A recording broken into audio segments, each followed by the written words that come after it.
Todas las mañanas, la noticia comienza aquí. Levántate con la noticia en Pegaos en la Mañana. Pegaos en la Mañana con Julio Rivera Saniel.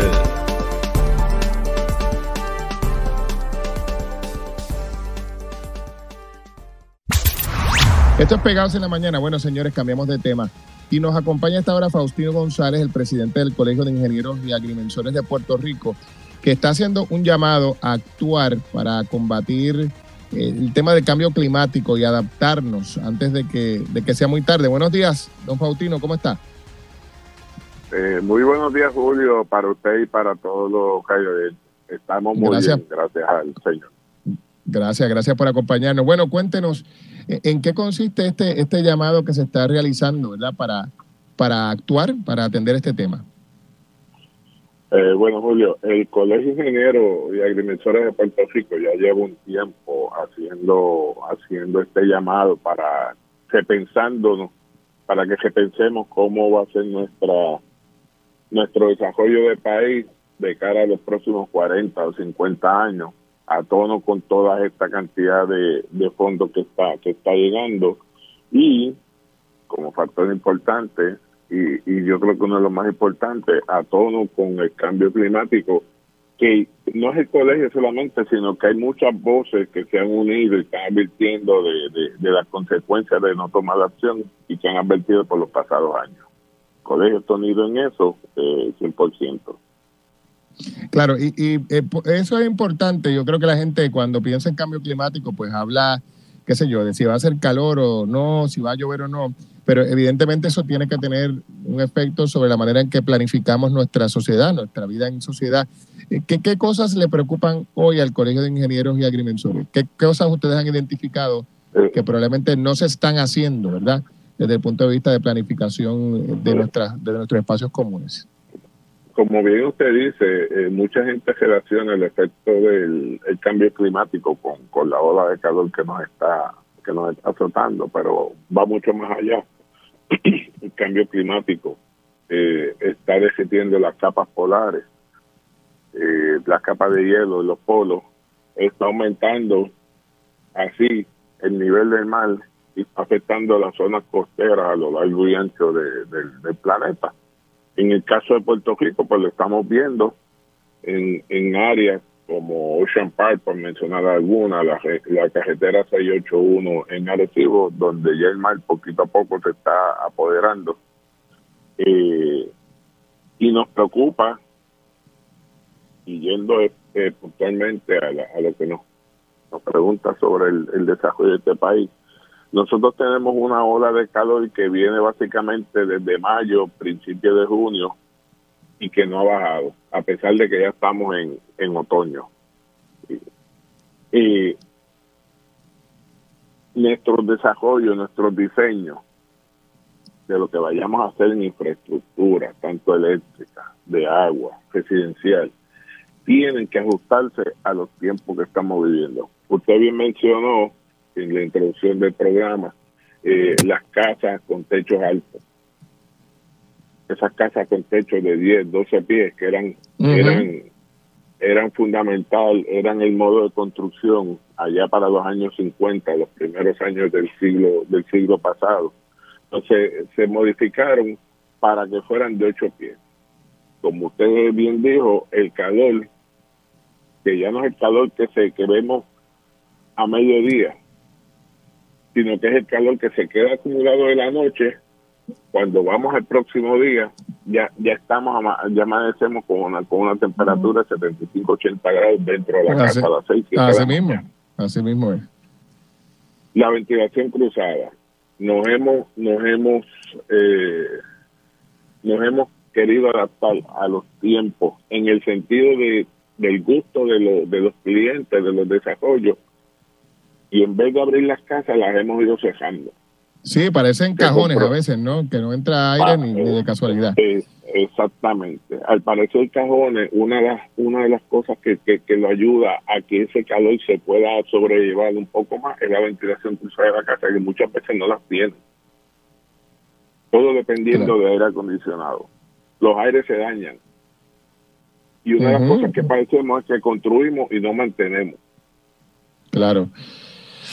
Presidente, precisamente en esa línea, y ustedes hablan acerca de la llegada de fondos federales, que todos los días hay titulares relacionados al desembolso de fondos para la reconstrucción del país y para promoción de nuevos proyectos, etcétera. ¿Usted, el colegio, tiene algún temor en términos de cómo se va a utilizar ese dinero, verdad? Porque ahora viene un montón de construcciones de cara a futuro, y yo no sé si dentro de los requisitos de construcción, estas propuestas de construcción, se está exigiendo que haya una adaptación al tema del cambio climático. Yo digo, no le puedo hablar de que todos los proyectos sean así, pero por lo menos de algunos que nos han llegado en áreas de cafeteras y todo eso, que hemos recibido información, pues hay unas medidas de mitigación para temperarse a la situación del cambio climático. Sobre todo, en el área cafetera, es la parte de reforestación. Claro. Nosotros tenemos y pretendemos, no podemos seguir pretendiendo construir, crear cemento, arena, bloques, llenar la isla de asfalto, si no mitigamos esos daños que crea la construcción, el desarrollo, el daño en el sentido de que deforestamos las áreas, pero no las reconstruimos, no claro. reforestamos. Claro. Bueno, cómo no. Pues le agradezco, don Faustino, su comparecencia aquí a Pegados en la Mañana, y obviamente poner oído los que estamos escuchando y los que se encargan de establecer políticas públicas y los que desarrollan proyectos, para que luego no digamos que no se nos advirtió y tengamos un montón de proyectos que nos resulten inservibles eventualmente porque no se adaptaron a tiempo al cambio climático. Muchas gracias por estar con nosotros. Gracias, estamos a la orden.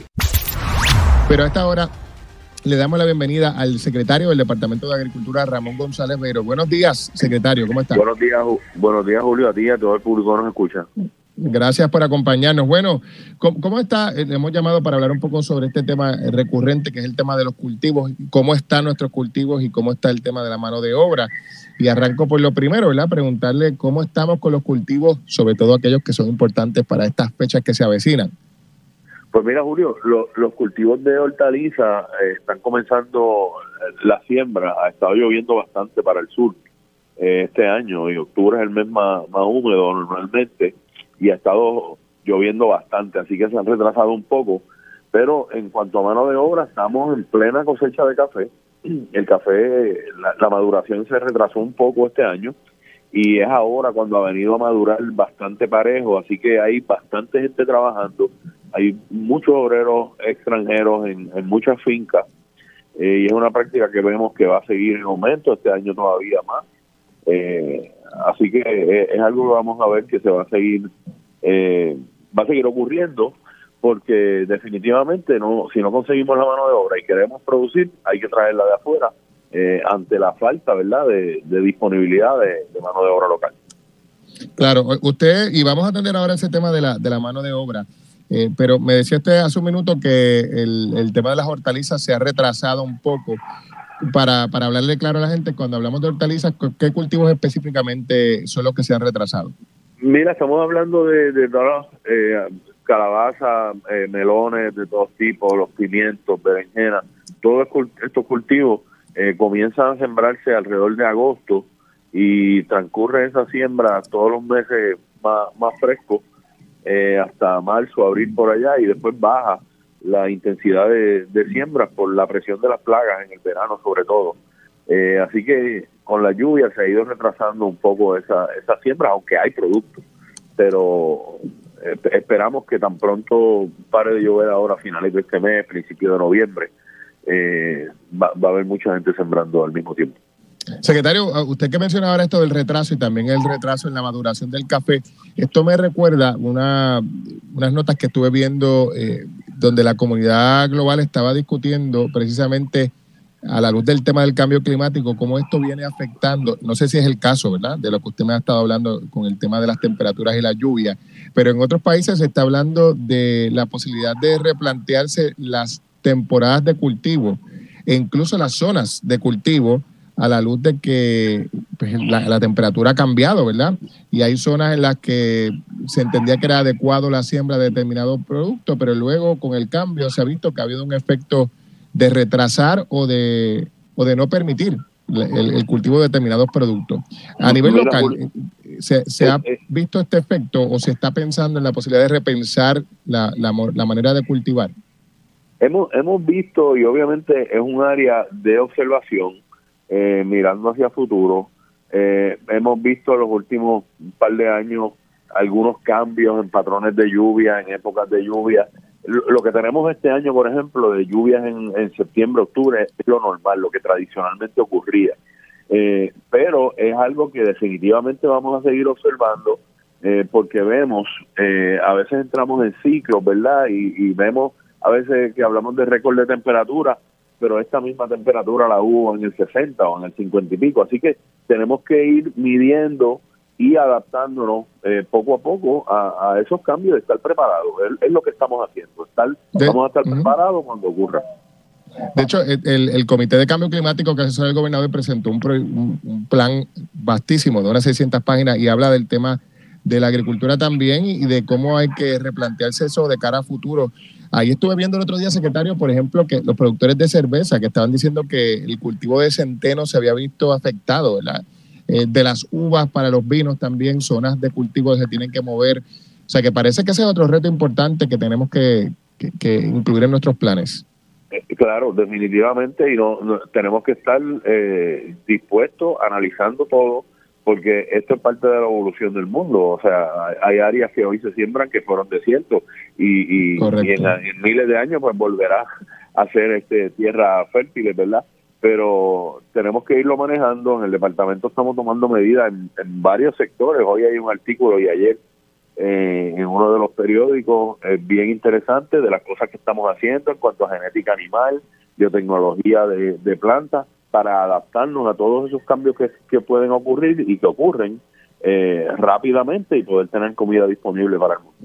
O sea, claro, que no nos coja, como dicen por ahí, con los calzones abajo, ¿no? Una vez ocurran los cambios. Exactamente.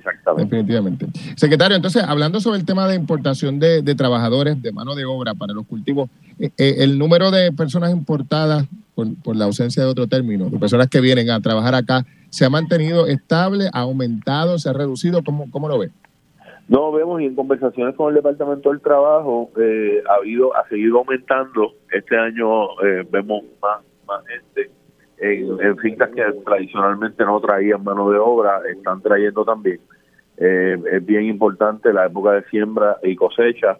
Estos son empleados temporeros, pueden estar 9, 10 meses y regresan. Así que vemos que alrededor de agosto, que coincide el inicio de las siembras de hortalizas con la cosecha de café, pues es cuando empieza ese movimiento grande.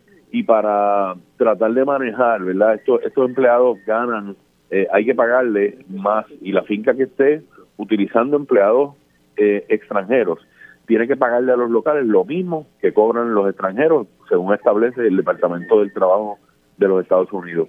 Así que nosotros hemos integrado a los empleados con visa H2A al programa de subsidio salarial del Departamento de Agricultura, así que los patronos, los agricultores que tienen empleados extranjeros van a poder solicitar también el subsidio por el salario que le pagan a los obreros. Claro, definitivamente. ¿Y esta gente viene usualmente de qué países, secretario? Pues vemos mucha gente de Guatemala, Honduras, Colombia, algo de República Dominicana, pero principalmente Guatemala, Honduras, Colombia, algo de Costa Rica. Hay una finca de guineo que tiene de Costa Rica, un grupo grande, como de 15 personas. Así que eso es principalmente los países donde vienen. Como no. Bueno, secretario, le agradezco el tiempo. Gracias por estar con nosotros. Siempre a la orden, Julio. Un abrazo. Esto es Pegados en la Mañana, son las 6:50. Bueno, tengo ya en línea telefónica por aquí al portavoz Mariano Pérez, gerente del programa de alumbrado público comunitario de Luma. Don Mariano, buenos días. Buenos días, José Luis. Buenos días a todos los radioyentes en esta mañana de hoy. Bueno, precisamente quisiera que nos hable de qué trata una iniciativa de parte de Luma de alumbrado público comunitario. Claro que sí, José Luis. La iniciativa del alumbrado público comunitario es un programa financiado con fondos federales que buscamos reemplazar alrededor de 300.000 luminarias en los 78 municipios, ¿no? Estamos trabajando actualmente un plan de aceleración para finales del 2024, pues ya por lo menos haber reemplazado e impactado 100.000 luminarias, enfocándonos así en áreas críticas para el beneficio del pueblo de Puerto Rico. Muy bien, ¿y estas luminarias que Luma está instalando son más eficientes? Absolutamente, José. Las nuevas luminarias que nosotros estamos instalando son de tecnología LED, son un 65% más eficientes energéticamente. Las mismas duran más, hasta 4 veces mayor que las convencionales, que son estas típicas de sodio amarilla, y además ayudan a combatir la contaminación lumínica, alineándonos a la ley 7, a la ley 17 de igual manera, para cumplimiento de todo el pueblo de Puerto Rico, el reemplazo de la luminaria LED para el 2030. Oiga, Mariano, háblenos de las diferentes fases que se compone este proyecto. Sí, mira, el proyecto se compone actualmente de 3 fases. La primera fase, que es la que nos encontramos ahora en aceleración, involucra lo que es reemplazar el foco, los componentes del mismo, ya sea brazos, cablería, pernos. Ya entonces la segunda fase pasaría un alcance un poco más complejo. Ya estamos incluyendo en esa segunda fase aquellos puntos identificados que el poste requiere su reemplazo. Se reemplaza por un poste galvanizado con sus luminarias y igualmente sus componentes. Y ya para la tercera fase, ya ahí nosotros estamos integrando todos aquellos postes que requieren ser cambiados por postes octagonales de concreto, postes galvanizados con mancomunados, y igual los postes de aluminio exclusivamente de iluminación de alumbrado público. ¿Y todas las luminarias son propiedad de Luma? Pues mira, no todas son, Luma no es responsable de todas estas luminarias, muchas de ellas son de responsabilidad de la Autoridad de Carretera, Transportación, Obras Públicas, diferentes agencias gubernamentales. Igualmente sus municipios tienen también en algunos sectores sus propias luminarias, pero entonces así Luma se encarga de las que nosotros tenemos registradas en nuestra base de datos para continuar con los avances de este programa bajo nuestra responsabilidad. ¿Y en qué municipios ya han comenzado ustedes a reemplazar esas luminarias? Mira, ya este programa empezó su ejecución a partir de 2021-2022. Nosotros empezamos a impactar lo que son municipios, pues, por mencionar algunos de ellos: Aguada, Maunabo, Luquillo, Atillo, Ay Bonito. Este año ya nosotros estamos impactando municipios mayores como lo que es Cagua, Arecibo, Ponce, Florida, Gurabo. Ya para finales de este año esperamos ya estar impactando lo que es Humacao, Juanadía, Isabela, entre otros municipios, como parte después de la aceleración en esta primera fase. Y entonces ya para el 2024, pues municipios como Cabo Rojo, Toa Baja, entre otros, Vieques, para entonces sí seguir cumpliendo con la meta del programa que tenemos con el pueblo. Oiga, ¿y qué planes de reemplazo tiene Luma con unas luces azules instaladas por Prepa? Pues mira, estas luminarias azules son unas luminarias que pues hubo una compra en su momento después del huracán de María, y pues son unas luminarias que vinieron con un defecto de manufactura. Luma ya está identificando las mismas para así pues poder trabajarlas y reemplazarlas, asegurando obviamente la seguridad y el bienestar de las comunidades. Una luminaria que básicamente el diodo tiene un filtro que se degrada con el tiempo y pues emanan ese color azul que pues ya las mismas se están trabajando. ¿Alguna información adicional que nos pueda ofrecer? Pues mira, básicamente estamos comprometidos, Luma, para pues fortalecer la red y iluminar a todo el pueblo de Puerto Rico, cumpliendo con las leyes federales y procedimientos de fondos federales con FEMA, y pueden verificar todos nuestros trabajos y las mejoras que hemos hecho a través de la página de nosotros de progresodelumapr.com. Bueno, Mariano Pérez, gerente del programa del alumbrado público comunitario de Luma, aquí en Radio Isla. Gracias por estar aquí. Muchas gracias, José Luis. Y a esta hora saludamos a la licenciada Adanora Enríquez, que está con nosotros aquí en Radio Isla 1320. Buenos días, ¿cómo se encuentra Adanora? Muy buenos días, Julio, y gracias por la oportunidad. Muy buenos días a todos los que nos escuchan. Gracias. Oiga, aprovecho para preguntarle, esto es una cosa que podría ser banal, pero me parece importante para si es necesario corregirlo. ¿Su apellido se pronuncia Enríquez, como he dicho, o Enríquez? Porque he escuchado las dos versiones y quiero hacerlo de manera correcta. Es Enríquez, porque no se acentúa. Enríquez. Sí. Excelente, pues ya está establecido para de cara a futuro. Adanora Enríquez. Bueno, Adanora, cuéntenos, bueno, ya usted ha sometido los papeles, cosa que no es sorpresa. ¿Qué pensó justo después de haber formalizado el proceso? ¿Qué pasó por su mente? Cuando estaba completando el proceso, bueno, realmente lo que estaba era poniendo en acción lo que ya había adelantado, mi deseo de servir a Puerto Rico, así que era necesario concretarlo. El partido había establecido originalmente una fecha límite hasta el 31 de octubre, que es la semana que viene, para presentar cualquier aspiración o cualquier candidatura dentro del partido, y lo que quise fue completarlo. De hecho, habíamos previsto hacerlo una semana antes, pero debido a todo el trabajo que tuvimos con la llegada del alcalde de San Sebastián, entre medios y demás, pues tuvimos que posponerlo, pero ya era el tiempo. Y ahora arranca, ¿verdad? Ahora comienza la contienda. ¿Está usted preparada para esto? Que supongo que para usted es una novedad, puesto que, ¿verdad? Usted estuvo en el pasado proceso electoral, pero fue un proceso relativamente tranquilo en el sentido de que no hubo contiendas internas, ni mucho menos. Sí, estamos preparados. Es nuevo, como dices, también. Así que estamos listos, ¿verdad?, para encarar este proceso de la mejor manera, buscando hacer crecer el partido, darlo a conocer, allegándonos, ¿verdad?, teniendo una oportunidad de allegarnos a todos esos electores que están abstenidos pues por la corrupción del gobierno, por la falta de una sana gobernanza, porque realmente se sienten defraudados. Y entonces ese % que usted y yo hablamos de la necesidad quizás de una segunda vuelta, y ahora he estado meditando, y más que la segunda vuelta, el problema que tenemos es una abstención que va creciendo del electorado, ¿verdad?, en querer participar en la selección de los gobernantes. Y esa precisamente es parte de la democracia que necesitamos poder de alguna manera proteger. Bueno, hablábamos sobre la radicación ayer de candidatura. Ahí escuchábamos al alcalde de San Sebastián, y Luis Penchi le preguntaba sobre el proceso de diálogo que él dijo hubo entre usted y él, y dice que se acabó en 15 minutos. Él respondía diciendo pues que cuando hay ambiente para hablar, pues las conversaciones duran un poquito más. ¿No había ambiente para hablar? Pues para mí fue una conversación muy amistosa. Nosotros somos claros, y quizás también en ese sentido, pues, era un asunto de hablar del partido, a dónde estábamos y hacia dónde nos íbamos a dirigir. Claro, lo demás era asunto adjudicado, por lo que entiendo. Usted no estaba en posición de repensarse su candidatura.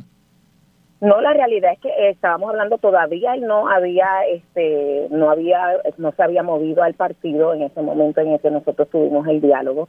Así que realmente de lo que hablamos fue que era lo que necesitaba el partido y hacia dónde nos íbamos a dirigir. Claro. Adanora, sí, continúe, disculpe que le interrumpí. No, y él estaba de acuerdo en que la primaria era conveniente, ¿verdad?, para hacer crecer el partido. Así que estábamos de acuerdo en eso.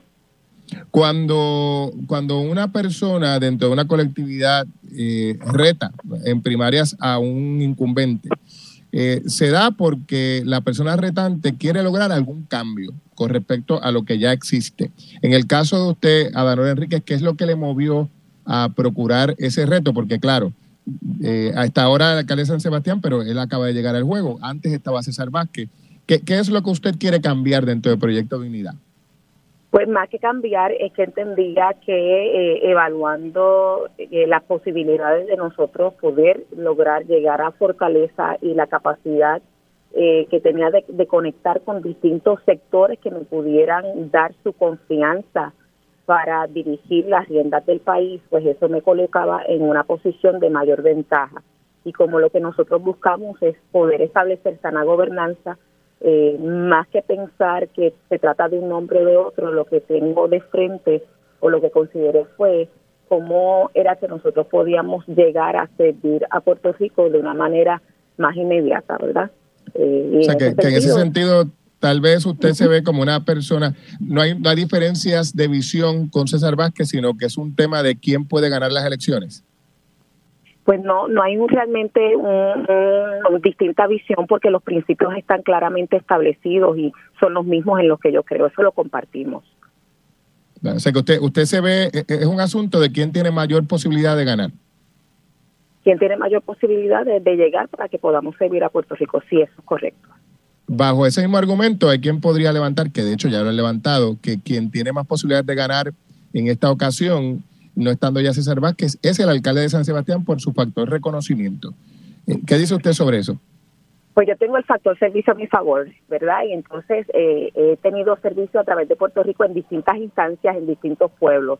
Ese es el reconocimiento del ciudadano que mucha gente le llama de a pie, que no necesariamente es un reconocimiento público, porque uno, ¿verdad?, no anda publicando todas las cosas, pero a raíz de esta aspiración, muchas personas que por años ni siquiera habíamos tenido contacto, pero que tuvimos la oportunidad de servirles en distintas instancias, pues me han escrito, me han llamado, han mostrado que van a dar el apoyo, y entonces en ese sentido, ese reconocimiento que él puede tener por una posición, yo la tengo por un servicio directo, y eso mueve a las personas a votar y a hablarle a otros al respecto, porque conocen a uno de primera mano.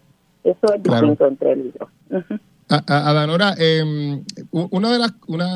ciertamente todo el mundo que observa el panorama electoral ve tanto en el partido en el que usted milita como en Victoria Ciudadana espacios de crecimiento electoral que están quitándole votos a otros movimientos políticos ya establecidos, y que a lo mejor esa posibilidad de ganar más votos podría ampliarse en la medida en que el país vaya conociendo sus propuestas.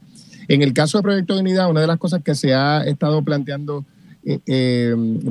públicamente es que usualmente sus postulados y expresiones públicas, proyectos, entre otras cosas, ocupan titulares por asuntos que se limitan al tema de, digamos, derechos reproductivos, asuntos de, terapias hormonales y demás, pero ¿qué propone el partido más allá de esos asuntos sobre los que ya conocemos su pensar, evidentemente?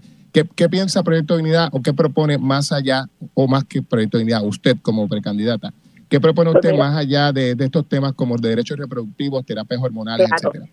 Nuestro tema es mucho más allá que eso. Por darte un ejemplo, para nosotros es un principio tener como derechos, como servicios esenciales, la seguridad, la educación y la salud, ¿verdad? En ese sentido sabemos, y se ha estado hablando, de hecho, estabas comentando ahorita el problema de seguridad que tenemos. Es un problema que ha sido progresivo, así que nosotros tenemos que no solamente fortalecer a la policía, sino también todo lo que tiene que ver con la dilucidación de crímenes, que sería, ¿verdad?, esa área de ciencias forenses, pero también tener la capacidad entonces de nosotros proteger a las víctimas, ¿verdad? Hay que hacer un trabajo que es más integral y que tiene que ver también con el reclutamiento. En estos días están diciendo que a los nuevos cadetes están ofreciendo que se comprometan por 40 años. Si tú me dices una persona joven, llega a la policía y lo que va a decir es voy a coger la experiencia y después me voy a otro estado o a otro lugar a trabajar.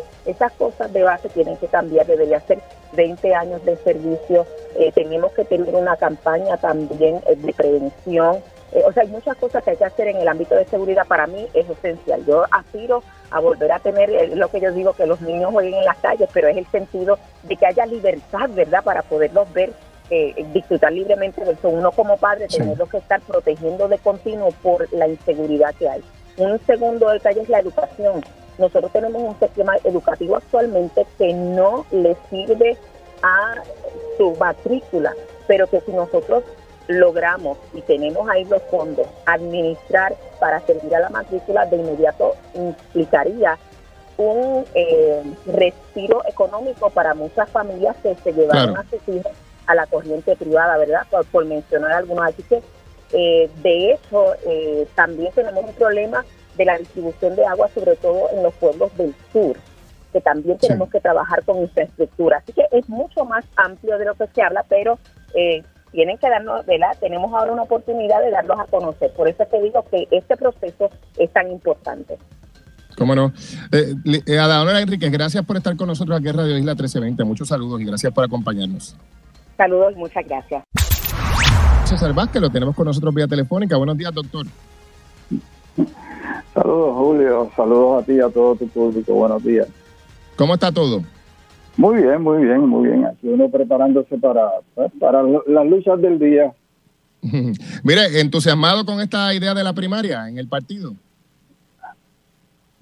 Oye, yo creo que si hay más candidatos, esto es bueno para el partido. Obviamente nos da más reconocimiento. Desde mi punto de vista, lo mejor que podemos hacer es que nos pongamos de acuerdo sobre las candidaturas y no nos distraigamos, no utilicemos unos recursos, no creemos división. Pero dicho esto, las primarias son un derecho y si hay que hacerlas, pues se harán. De hecho, nos estamos preparando. El equipo de la Comisión Estatal de Elecciones está preparando todos los reglamentos y toda la provisión para que se den las primarias, ¿verdad? Lo que llamaríamos el método alterno. Así que eso es algo, ¿verdad?, que está más allá de nuestras preferencias. Es un mandato de ley. Claro. Oiga, y usted evidentemente respalda al alcalde de San Sebastián, ¿no? Claro que sí. Si tú me preguntas, cuando hablamos de trayectoria en el servicio público de manera exitosa, Javier tiene 20 años siendo alcalde de un municipio que inicialmente estaba fracasado económicamente, ahora mismo tiene superávit. Fue director del CRIM. Se inventó aquello durante María, ¿verdad? El Pepino Power Authority. The Power Authority, claro. Que fue un ejemplo, ¿verdad? De un alcalde yéndose por encima del gobierno para restaurarle el servicio eléctrico a sus constituyentes. Y ha estado en la palestra pública discutiendo asuntos que para nosotros son medulares. La vida, y tú llamas... Julio, tú hablas de derechos reproductivos. Sí. Esa frase lo que implica es el derecho de alguien a matar a un niño antes de nacer. Así que para nosotros el aborto es fundamental. Si llegamos, ¿verdad?, lo vamos a restringir al máximo de lo permitido por la ley. Pero aparte de eso, ha tenido la babilla, la valentía de confrontar su propio partido cuando ha entendido que ese partido se ha alejado de sus principios. Así que, y como tú bien dijiste, tiene un factor de reconocimiento que nadie más tiene. Así que la pregunta es, ¿quién tiene más posibilidades de llevar a Proyecto Dignidad al éxito? Yo creo que Javier Jiménez. Don César, ese raciocinio lo hemos visto mucho de los demás partidos, los partidos que se le llama tradicionales, que pues hay un cálculo político que dice, bueno, esta persona puede ganar por encima del otro, pues vámonos con el otro. Sí, pero no tiene que ver. No, por ahí va la cosa. El argumento fundamental no es que puede ganar. Es que eso es lo que usted ha dicho, ¿no? Que tiene más posibilidades de ganar. Sí, pero puede ganar porque tiene unas características que le dan posibilidades de ganar, o sea, trayectoria, ejecutoria, conocimiento, ha luchado lo mismo que nosotros. Pues claro. Ahora, y eso de la trayectoria, ¿verdad?, no es algo injusto para todos los candidatos de partidos nuevos, porque usted no tenía ninguna trayectoria política, ¿no? Digamos, tampoco la tenía Danora, tampoco la tenían los candidatos del movimiento Victoria Ciudadana, y precisamente eso planteaban, ¿verdad?, que eran personas alejadas de estructuras tradicionales. Pero eso es bien sencillo, o sea, la pregunta es, ¿tu vida demuestra que tú tienes la capacidad de hacer lo que tú dices que vas a hacer? La gente te conoce. Oye, porque allá afuera hay un montón de gente bien capacitada, pero nadie los conoce. Claro. Y a Danora no la conoce nadie. Tú puedes decir que están capacitados, pero aquí Julio, quiero ser, ¿cómo te digo?, puntual. En las expresiones que hizo la licenciada Danora después que radicó su candidatura, sí, están reseñadas en el periódico Metro, te leo. En cuanto a las expresiones del presidente del Proyecto de Unidad, César Vázquez, quien respalda la candidatura de Jiménez y entiende que unas primarias perjudicarían al partido, Enríquez expresó que, y aquí citan las palabras de ella, tuve la oportunidad de hacerle la pregunta y no tuvo ninguna respuesta. Eso nunca ocurrió. ¿No? Ella nunca me preguntó a mí sobre las primarias. O sea, que Adanora Enríquez mintió. Adanora Enríquez faltó a la verdad en este asunto. Bueno, faltará la verdad ella me hizo, ¿no? Pues claro, la pregunta que ella me hizo en una parte que tuvimos en la actividad de recolección de fondos fue que porque yo entendía que ella no era capaz. Yo le dije, en este momento no podemos hablar de esto, vamos a reunirnos posteriormente, y posteriormente hicimos una cita para reunirnos, cita que nunca se llevó a cabo. Bueno, pero tal vez en la forma de lo dicho no es... No, pero lo que ocurrió es eso, que usted nunca le dijo. No, usted no le dijo por qué. Es que la pregunta no tenía que ver nada con las primarias. No, pero ella le preguntó que por qué ella no es la persona adecuada, ¿no? Es lo que le preguntó. La pregunta que ella me hizo es por qué yo decía que ella no era capaz. ¿Y usted le contestó? Déjame decirte, esto es como tú preguntarme si de la presión y del colesterol son cosas completamente diferentes. ¿Y por qué lo digo en público? Porque ella lo dijo en público. Porque este comentario implica que yo tengo una posición que no tiene fundamento porque soy incapaz de articularla. Bueno, pero entonces sería bueno, don César. Ok, ¿y por qué no es capaz Adanora Enríquez? ¿Y por qué no es capaz Adanora? ¿Por qué no es? ¿Por qué no es? ¿Verdad? Que esa fue la pregunta que ella le hizo. Pues un poco yo la retomo y la digo aquí al aire. ¿Por qué no es capaz? Esa pregunta, ella la vamos a discutir con ella en el partido. Y entonces, después que la discutamos con ella en el partido, pues haremos expresiones públicas. Yo no creo que sea correcto hablar de esto sin primero escucharla a ella. Pero sí te puedo decir que las expresiones que hizo ayer, que no tienen que ver con si ella es capaz o no, donde ella dice que yo no le dije por qué las primarias eran negativas para Proyecto de Unidad, esas expresiones no son ciertas. Claro, lo que pasa es que uno podría pensar, don César, que uno no respalda a alguien porque entiende que no es capaz. O porque otra persona es más capaz que la otra. Pero es que la pregunta, pero acuérdate, es que la pregunta que le hacen a ella tiene que ver con que las primarias perjudicarían al partido. Claro. Y a eso ella dice que tuve la oportunidad de hacerle la pregunta. Pues se supone que me haga la pregunta de lo anterior. La realidad, señores, es que nunca me hizo la pregunta. Don César, ¿usted y Adanora Enríquez tienen algún conflicto interno que no han dicho públicamente? Porque parecería que hay algo de tensión entre ustedes dos. Pues mira, no, y aquí yo quiero que estemos bien claros. Mira, yo puedo apreciar a alguien y puedo respetarlo y puedo pensar que esa persona no es capaz para una función en particular. ¿Y ella no es capaz para la candidatura a la gobernación? Desde mi punto de vista, tiene un problema de carácter que la incapacita para ser la candidata de Proyecto de Unidad para las próximas elecciones. Tiene un problema de carácter. ¿A qué se refiere? Bueno, imagínate, cuando tú dices que algo ocurrió y no ocurrió, no tiene que ver con inteligencia. ¿Con qué tiene que ver? Julio. Don César. Esa discusión la vamos a tener primero con ella y la tendremos en algún momento con el país. Hay quien ha planteado, don César, que el problema con Adanora es que era mujer. ¿Eso es parte del problema? Oye, pero ¿y no era mujer cuando corrió para la comisaría residente? Claro, pero esa no es la posición principal de una colectividad, la gobernación. Pero el problema es que el que tiene problemas con las mujeres tiene problemas con todas las mujeres en todas las posiciones. Alguien dice que tiene problemas porque es mujer. Oye, Adanora y yo caminamos juntos en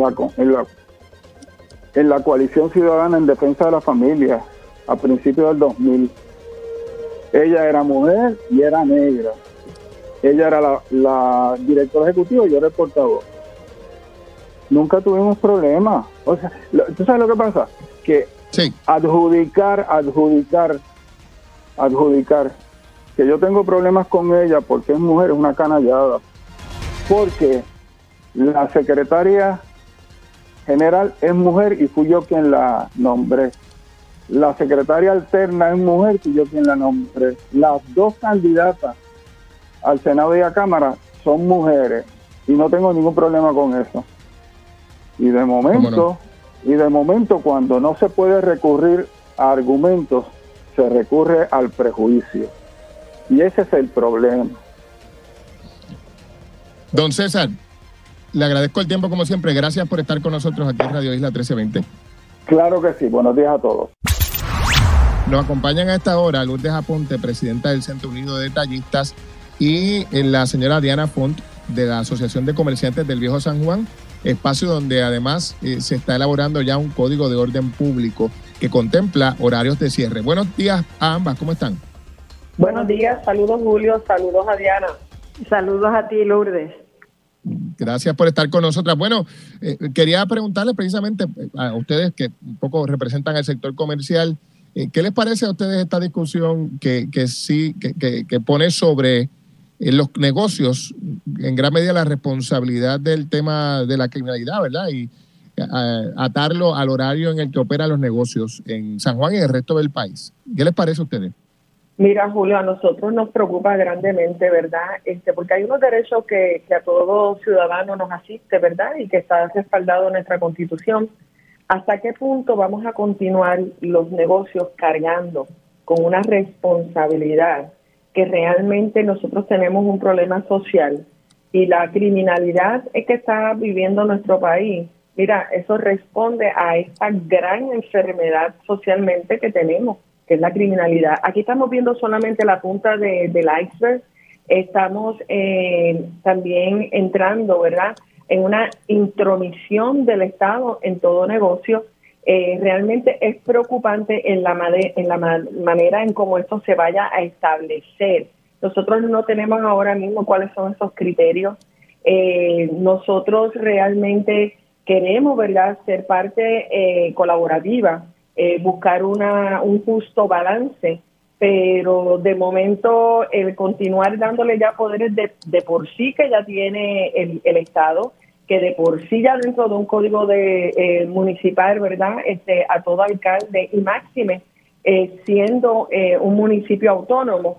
Así que realmente esto hay que verlo en detalle, pero es preocupante porque esto se presta para muchas otras cosas. ¿Y usted qué piensa, la presidenta del Centro Unido de Detallistas y de los comerciantes de San Juan? Yo creo verdaderamente que los políticos están culpando al comercio por su inhabilidad de controlar el crimen. Entonces, acabamos de salir de una pandemia. ¿Cómo vas a cerrar los negocios y culparlos por el crimen? Dentro de nuestros negocios no hay crimen, están en la calle. Gobierno, haz tu trabajo y provee la policía necesaria para que bregue con eso. ¿Cómo es posible? Ahora el otro señor quiere hacer un toque de queda. O sea, primero los comerciantes son los culpables por el crimen y hay que achacarles a ellos y cerrarles los negocios. Y ahora los niños que van a pedir dulces son los culpables por el crimen. Ya llegamos no solamente a la estupidez, sino a la ridiculez. Esto nos deja al electorado sin esperanza, porque uno es PNP y el otro es popular.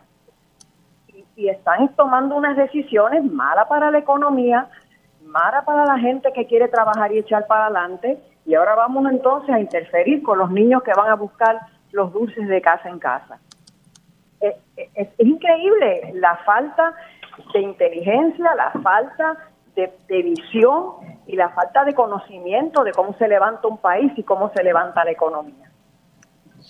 Usted habla y claro, usted dice el crimen no ocurre dentro de los negocios y la verdad es que uno se pone a pensar, por ejemplo, en el caso de este incidente de Santurce, donde muere el dirigente del Baloncesto Superior Nacional de Carolina.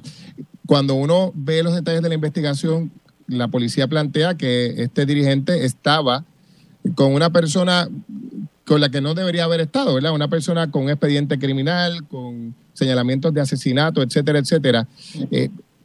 Y claro, la pregunta es, lo mataron a esa hora, pero podían haberlo matado más temprano. Lo mataron en la calle, no lo mataron dentro del negocio. En otras palabras, ¿cómo es posible que entonces haya que cerrar los negocios por lo que ese señor o su acompañante pudo haber hecho en el pasado? Eso es lo mismo que el macho Camacho, que estaba en un carro equivocado a la hora equivocada, ¿verdad? Entonces, ¿qué hacemos con eso? Cerramos el comercio, cerramos la prosperidad. Entonces, Julio, añadiendo, ¿verdad?, a la misma línea, dígame a los comerciantes que todos nosotros estamos cargando, nos están imponiendo cada vez más, ¿verdad? Y se convierte en una complejidad hoy por hoy. Y las personas que realmente quieren emprender, cuando escuchan todo esto, realmente querrán establecer negocios. Con esto lo que estamos creando es el continuar cerrando fuentes de ingresos incluso para el municipio, porque los negocios, ¿verdad?, aportan. Una de las primeras fuentes, entiéndase, de pago de patentes y otras cosas más, ¿verdad?, en las que incurren todo negocio, pago de CRIM, la parte de crear fuentes de empleo. Claro, sabemos, ¿verdad?, y todos estamos de acuerdo en que hay que establecer medidas de seguridad, pero no al punto, ¿verdad?, de ser tan punitivos y frenar, entiéndase, lo que es la actividad comercial, que realmente es lo que garantiza el desarrollo y crecimiento de todo país. Lo que pasa es que no podemos desvirtuar las cosas, tenemos que sí sentarse a la mesa, establecer unos planes de acción. Y claro, el alcalde establece que es que necesita, porque se tardan en los procesos, que el tribunal. Pero fíjate, Julio, ellos están experimentando lo que cientos de comerciantes experimentamos a diario ante la burocracia en los procesos que tenemos y que sufrimos como país, donde no se agilizan los mismos.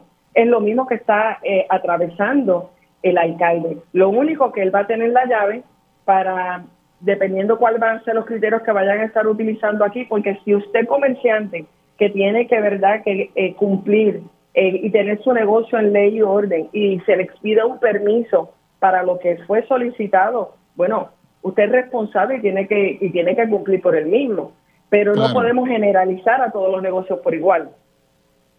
Claro, su llamado ahora que estamos y ustedes hablaban hace un rato de la falta de ideas y de visión, es su llamado a los partidos políticos que están en plena campaña, que ya están comenzando a presentar ideas de cara al periodo electoral.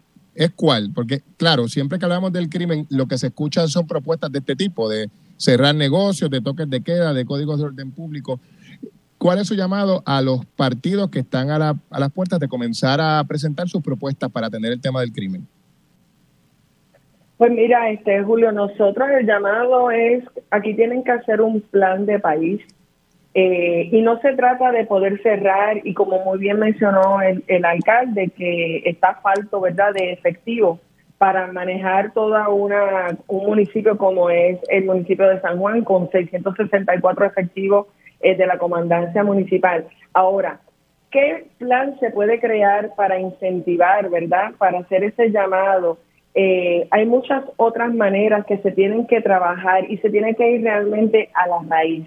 Nosotros, ¿verdad?, lo que deseamos es ser parte de la discusión, que se nos inviten y que se hagan vistas públicas y que las soluciones que hemos llevado, ¿verdad?, que hemos presentado al municipio, que se tomen también en consideración. Pero el continuar estableciendo estas medidas restrictivas cuando usted ya está entrando al derecho que a mí me asiste como ciudadano de yo poder tener, ¿verdad?, una libertad de movimiento, pues ahí la línea es demasiado finita y hay que tener mucho cuidado. Y el llamado a estos políticos, ¿verdad?, que están ahora en carrera, porque ahora es que salen las ideas más creativas. Lamentablemente, frente a un año, ¿verdad?, de cara a unas elecciones, bueno, pues entonces, ¿cuál es el plan de país? ¿Cuáles son las soluciones? Vamos a darle mayores herramientas a nuestra policía. Vamos a ver. En su caso, antes de concluir. ¿Está hablando conmigo?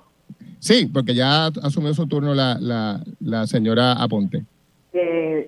Yo estoy de acuerdo con ella en el sentido de que nadie tiene las manos en el timón del país. Nadie las tiene. Y esto está bastante al garete, ¿verdad? Pero la solución no es cortar la economía, no es prohibir, no es meterse con la gente equivocada. Tienen que dirigir las soluciones hacia lo creativo. Dice Lourdes, las ideas creativas, ¿dónde están? ¿Cómo tú puedes hacer un país donde todo el mundo eche para adelante? Donde los comerciantes echen para adelante, donde las personas tengan trabajo. Ya no podemos ir a Wall Street a pedir dinero basado en los bonos de la Autoridad de Energía Eléctrica. Nosotros tenemos que generar nuestra propia economía. Señores, ¡qué oportunidad! ¡Qué oportunidad! Pero no la vamos a generar cerrando negocios, no la vamos a generar quitando empleos, no la vamos a generar metiéndose con el IBU, porque entonces ¿cómo ayudamos a la policía a bregar con el crimen? ¿Cómo no? Bueno, le agradezco a ambas por su tiempo y me parece importante tener la visión del sector comercial ante estas propuestas que no son nuevas, que vienen cada vez que hay un alza en la incidencia criminal, de inmediato se habla de cierre de negocios, de los horarios, etcétera. Así que es importante escuchar al sector comercial, que sería uno de los impactados por estas determinaciones. Gracias a Lourdes Aponte del Centro Unido de Detallistas y Diana Font de la Asociación de Comerciantes del Viejo San Juan. Que tengan excelente día. Igualmente, gracias, Julio.